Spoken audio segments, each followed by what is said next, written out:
Welcome to USA Biz Party, the party after the party, the chat after the chat.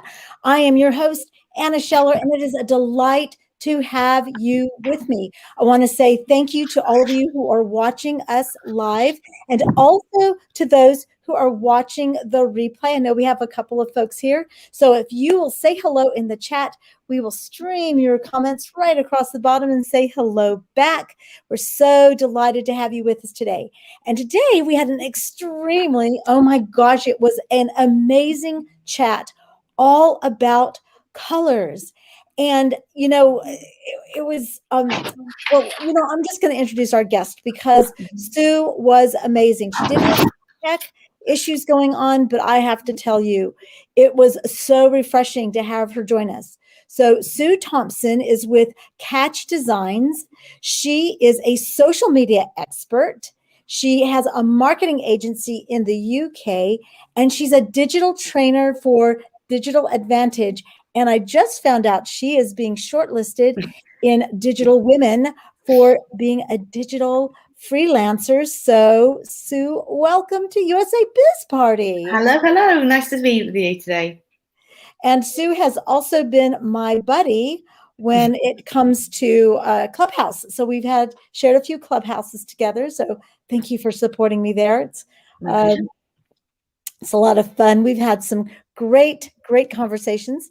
Yes, and please do like the broadcast. We really appreciate that. Share it with the people that are following you because there was a lot of great conversation all around colors and the impact that colors have. So let's talk first about that, Sue. What impact do colors have on us and on our intended clients? Mm-hmm. Yeah, good point. I mean, research has shown that I think it's 85% of consumers believe that color is one of the biggest motivators when they choose a product. So it is vital that you know your industry, you understand your audience, so you can have that sufficient standout for your brand. Excellent. And let's see, let's go back to here. I'm still playing with these silly controls. But the good news is I have a great editor and he takes care of all of the mistakes I make. That's what you need. So one of the things that came up in the chat quite a bit was that the colors that we use for our brand, a lot of times they're not going to be the same colors that we're using to impact our client. So maybe my favorite color is pink.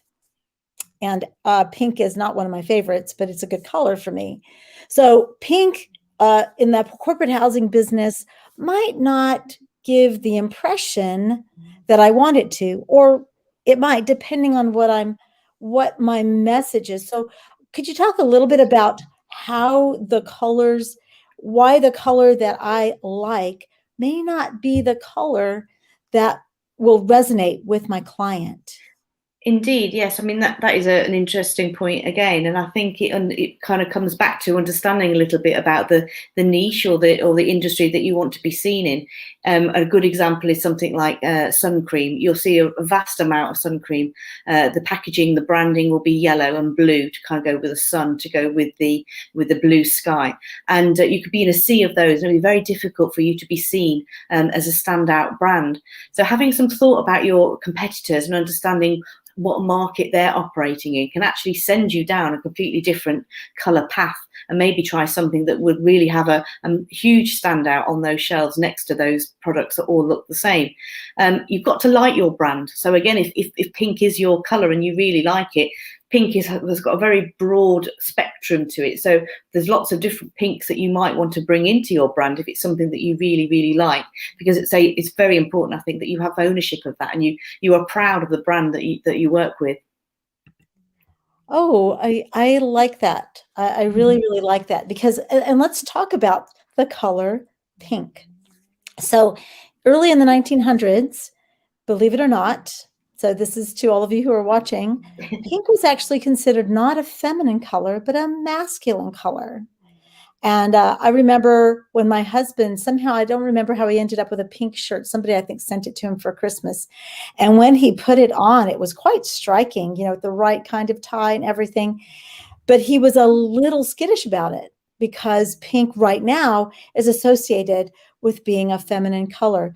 So, one of the things we did want to talk about was how one color can have different effects on different people. Again, thank you everyone for joining us. Please say hello in the chat. We'd love to hear from you. Oh, I love Chris is saying real men wear pink. There we go. It's a statement. Thank you, Chris, for sharing that. Chris is a good friend. And Chris, actually, he helped us during our telesummit. And he's not afraid to be bold and different. So thanks for joining us, Chris. But yeah, getting back to the color pink. So I'm wearing a pink. You have pink behind you. Yeah. Right? And they're not stating the same, they're not giving across the same emotion. So let's talk a little bit about the way different colors affect people, or one color can. I mean, there's a lot of work on sort of the color psychology side of looking at different colors and how they operate. And there's a lot of emotive words I think you can sort of bring in, where you're looking at different colors and how they can have an impact on your emotions and how you feel about them. And it's quite interesting that we for example, we've spoken about pink, because the description for that I've outlined is that it can be feminine, sentimental and romantic, and has different shades, but can be considered youthful and bold. So I think both of those latter terms are something that you wouldn't necessarily think of as a feminine trait. So as we've said there, it could be more of a male trait. So I think it's interesting that, when you're maybe thinking about branding, you're thinking about what colors work together and what kind of brand you want to convey to your potential customers, that maybe doing a bit of work online, looking at some of these color wheels and looking and researching a little bit about the descriptions about some of these colors might give you a little bit more inspiration for your brand. Yeah, and the color, so for you, pink is a big part of your color, but people can also see that orange is in there. Orange is an accent for your color. And John and Alex, thank you for joining us today. We really appreciate you guys. If you have any questions for Sue, I think I want to bring up red, because I thought that was a very fun conversation we ended up having inside the chat. And I know John won't mind. John had brought up, so different colors are associated also with different values. So some people associate red with being bad or bad girls, like the movies would have, the ladies wearing their red stuff. Oh no, John says. But I've seen that red is a color to wake people up. So I've not seen red in the same vein. Or you could, and then we have Christine Gritman, that red is her color. She has, she's picked that up. And so when you see red, you think of Christine Gritman. So let's talk about what we mentioned before, pink, but a color doesn't necessarily have to be the mainstay of your branding. Really, it could be like an accent, right? Absolutely, yeah. I mean, I think 90% of big brands will always have one or two colours a part of their brand makeup. I mean, certainly when I work with clients and sort of within my own brand, I definitely have created what I would consider to be a colour palette. So you can look at pink, if we go back to that, or orange, but there could be lots of variations of those colours where you can really sort of see how they can contrast against one another, or really be opposite sides of the colour wheel to really sort of ping off each other. I think there's a lot of sort of testing and approaches that you can take when you're looking at bringing colours into your brand, that you've got to sort of see how they will work in different scenarios, because obviously we need to have that brand and a colour within that brand that will work across everything that we have as a marketing tool, whether it be social media, whether it be a website, whether it would be printed matter. So we all need to sort of have a look at how that really works. Often that's my first sort of point of call, is to sort of literally print off these colours and have a look at them to see how they actually work together. And I think, you can have quite a lot of fun actually looking at different ways that you can do that. I think more and more people can sort of look at that themselves online and have a clear idea of a direction they might want to go in. But it's often then nice to bring somebody in who is a professional designer who can actually kind of confirm those colour matches and how they actually work, and maybe often advise on printing as well. I know I was warned off orange, for example, as being a terrible color to print with, so I made it an accent color rather than the main color. It doesn't, usually my logo is actually on a white background to go in a bit jazzy for that poster there, so it's usually just the pink for catch design and the orange brackets, so the emphasis is on the pink rather than the orange. So it's having a little play. I mean, when I started with my brand, I think it was actually like a teal color and a pale blue, and it completely went from that, just didn't work for me, to something that I felt was much warmer and more in vogue with what I was trying to sort of purvey at the beginning of my business. And it really stands out. I mean, when people think of you, they think of that, of your logo in that respect. Yeah. And it conveys certain feelings. So I'd even got glasses to match. Oh, there you go. There you go. There you go. So let's play a little bit. Let's see. We still have some people watching. Let's see if we can get them to play a little bit. So let's throw out a couple of ideas and see what colors they come up with that evokes. So let's throw something out there, and then we can have a chat. But I'd like to see the folks who are watching what you guys think. Well, maybe I could throw in one of these descriptions and see if they can guess which color we're talking about. So some of them aren't always obvious. There you go. There you go. So we've got something that a color is described as trustworthy and reliable, often calming, but can be seen as a depressive color. Which one do we think that might be? Okay. So can you read that again? So give us a chance to. Trustworthy and reliable, often calming, but can be seen as a depressive color. Okay, so if you're on, what color do you think? Okay, we have blue. Alex from Colfax Insurance says blue.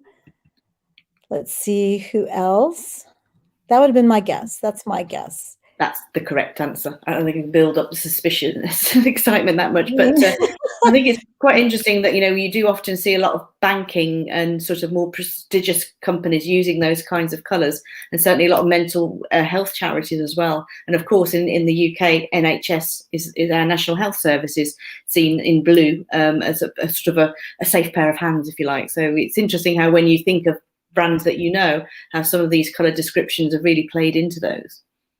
Now, John said green. So what would green evoke? What are, I know green, what I'm natural, describing sustainability, but it also signifies wealth and prestige. So I think that's much more like the heritage greens, sort of like a country estate or something, with oak trees is very much sort of where I think green comes in. And green is quite a versatile color. You can use green in a lot of palettes because I like to look at nature, and you think about, green, everything's green. The grass is green, trees are green, and there's all kinds of colors that come together with green. And, browns go with green in different shades of brown. And so green, and I've read somewhere, maybe I'm wrong, but I read that green can also be a very calming color. Yeah, as I think well. you're probably right. Yeah, definitely. I mean, I think all the colours we can sort of talk about have that a real extreme of very brand brightness and sort of solid colours down to a very pastel and very sort of washed out at the other end of the spectrum. And I think a lot of people, it resonates with how they actually think their brand needs to be seen and what they want to sort of stand out for. Somebody who's, I don't know, cutting down trees for a living and they have a brown and green logo, it will kind of fit the style of the nature of their business, but I think it would have very difficult standout amongst lots of other people who are also doing the same job. So having something that's completely, I don't know, orange and silver, something like that just really pops out would maybe something you might want to consider. Exactly. Do you have another description for us? Let's see. I do. I'm just trying to find one that might be a little harder, but conveys pureness, simplicity, and innocence, and often associated with a minimalist design. Associated with a minimalist design. Let's see if those who are here with us, and if you're on the replay, we'd love to see that too, because that would be a lot of fun. So I know my thought process is white.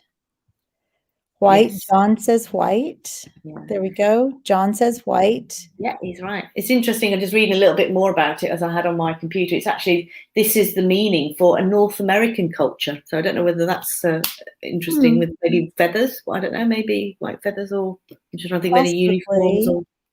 Yeah. Alex says white or silver. Mm-hmm. So on track there. Yeah, this is a lot of fun. Do you have any others? This is like way too much fun. Well, I think it is interesting because I think, you know, just when you read some of those words, if you're in, say, a business of banking or anything, if you're looking at these words that are saying trustworthy and reliable, if you can, you know, pass that over to somebody just by the color of your brand, you've already, you know, been able to get those two feelings from somebody already, and they haven't even maybe met you, they haven't even found out about your businesses yet, they just know what business you're in and these colors have come through. So it's a very, you only get one chance to make a first impression. So I think having those colors right from the get-go is really vital. Excellent. Now you made a statement. Do you have any others, or do you have what else do you have? I think we did. I've only got one color description left. Okay, one color description. You guys hanging in there with me? It's an optimistic color, and it's associated with playfulness and happiness. Aha. All right, let's see what John and Alex. Again, if you're on the replay, feel free to pop in and say something. If you're watching the TV show, write it down, and then you know, let us know. Email me at anna@annascheller.com. Let me know that you watched this and that what your thought process was. But this is a playful color, a playful color, a happy color, a happy color, a happy color. So John says yellow, and Alex says yellow. What was what yeah, was you they're both right. They're totally on point with that. So yeah, yellow is that description. Oh, awesome. Now there's something that I think, so thank you for participating, you guys. Yeah, thank you. Great shout outs to those folks.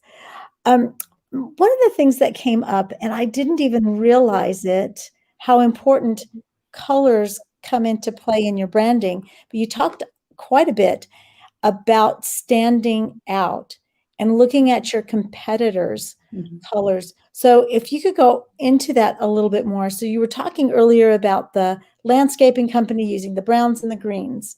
Okay, so they're a landscaping company, brown and green, and this landscaping company is using green and brown. And so we want to use colors that are going to catch people's eye and yet still get our message across, right? Absolutely. And again, you know, it really does depend on the nature of your business. I mean, I would imagine, going back to our sort of tree cutting example, that of course social media, websites, all of those elements are things that they will be considering. But I think one of their strongest options and ways of finding customers is probably going to be a van that they're traveling around in to get to their jobs. So I think we want to have something on the road that has as much standout as possible for people to be able to stop. Literally, like you stop the scroll on social media, you want people to be able to stop and assess your brand and make a decision and maybe capture that into their head. Often, I think with customers generally, when we're looking for services, we often don't want them at that instant, but we want to be able to have that memory recall at some point when you do need those kinds of services. How can you remember them? And often seen like a bright yellow van or a black van with bold writing on it in very big letters, or a play on words, or a real sort of mix of all of those elements to create a look and a feel, are all really good marketing tips that help stop that scroll and stop allow people to remember your business for when they actually need them and keep those services, if that's helpful.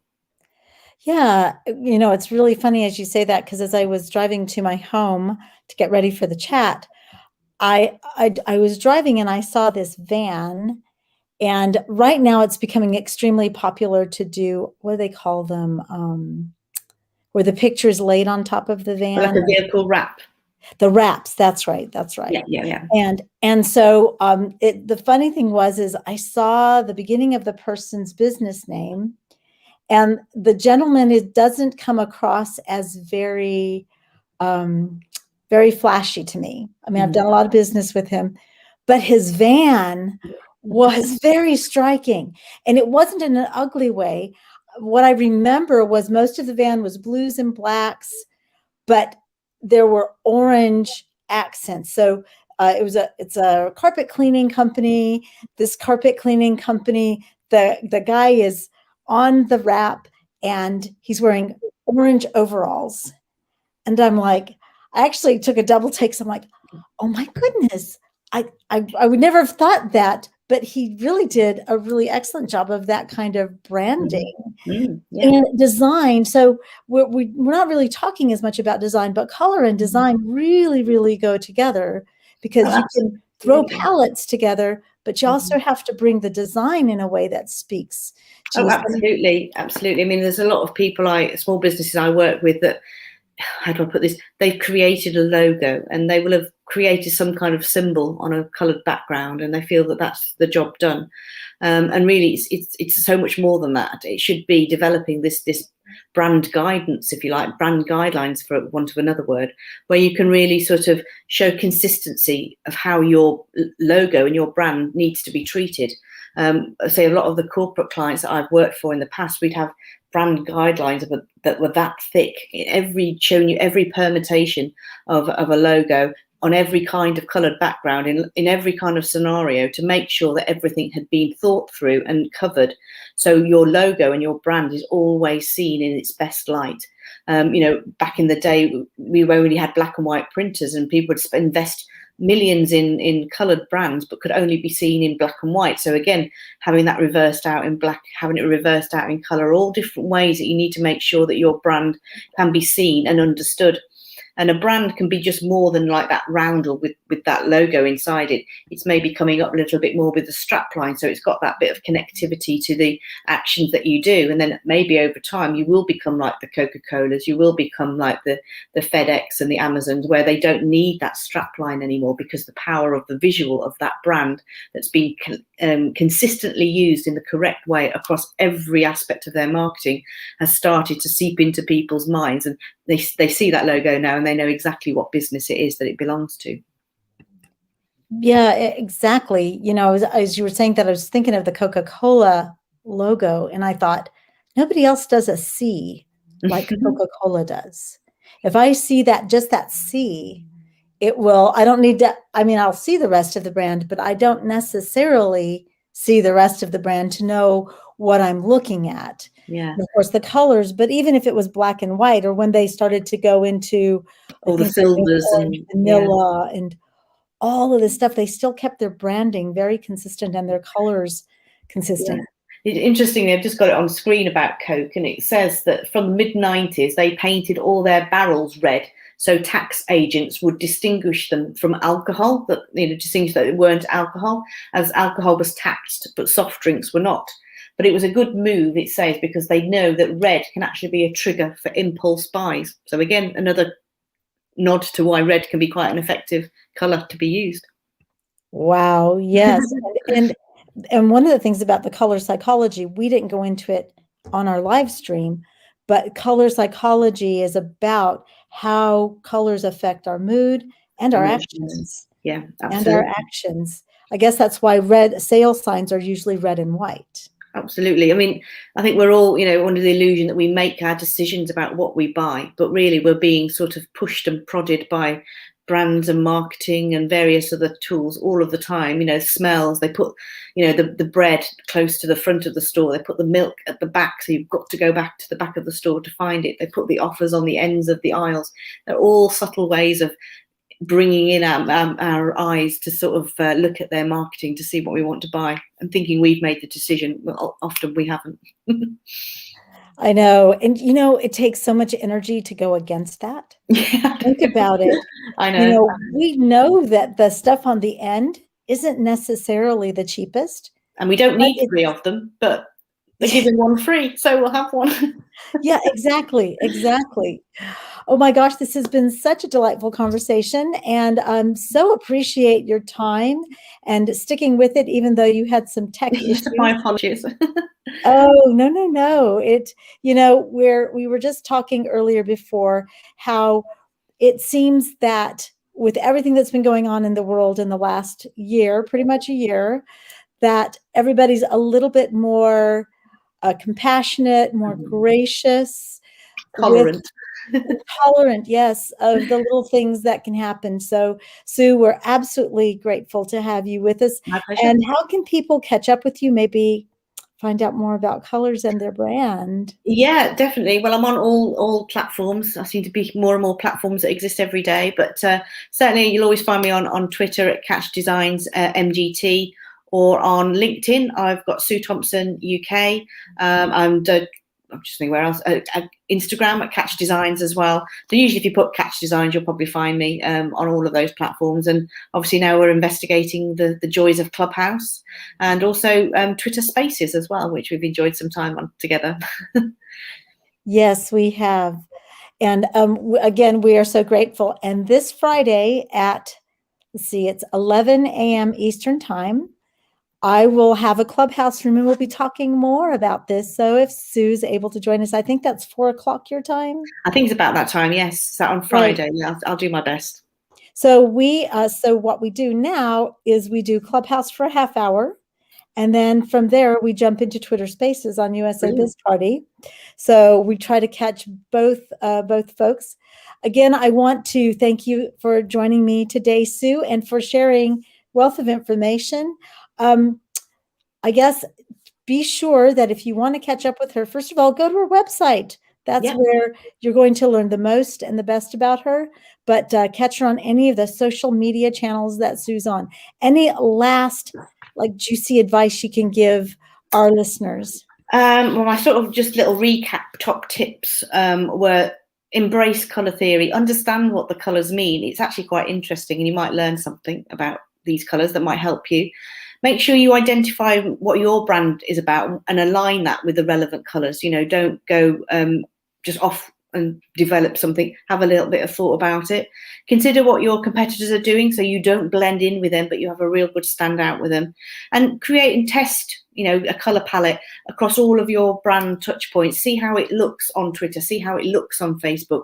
And, you don't want anything that's going to blend in with their look and feel. You want to have a little bit of standout there. And when you've got to that point that you're happy with your branding, create some brand guidelines so there's consistency across your brand, across all of your marketing collateral. And whenever you need to give that to somebody for them to use your brand, they make sure that they use it correctly too. Thank you so much. And to all of you who have been with us, thank you for being with us. If you're on the replay, say hello in the chat, whether you're on YouTube or you are Facebook or Twitter. We would love to have you. This will be a podcast. You'll be looking for us soon. Podcast is going up, I believe, this week. So thank you so much for joining us today. My pleasure. Have a lovely day, everyone.